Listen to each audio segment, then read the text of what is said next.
Les amoureux de la petite reine ne disputent pas tous la grande boucle. Un journaliste du Monde s'est imposé un autre défi, faire le tour du monde en 80 jours sur son vélo et à l'eau claire.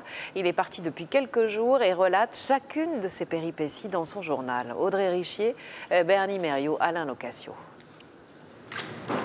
Voici le nouveau Phileas Fogg, Guillaume Prébois, 37 ans.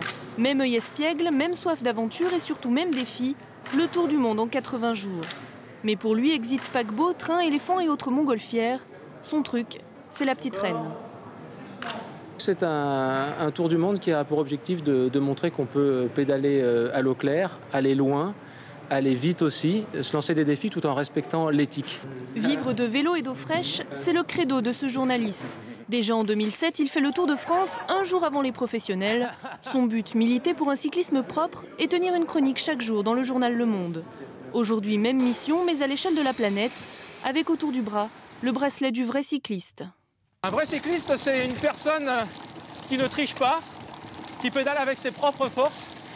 C'est un cycliste qui se respecte lui-même et qui respecte les autres. 200 km par jour de moyenne sur les traces du héros de Jules Verne.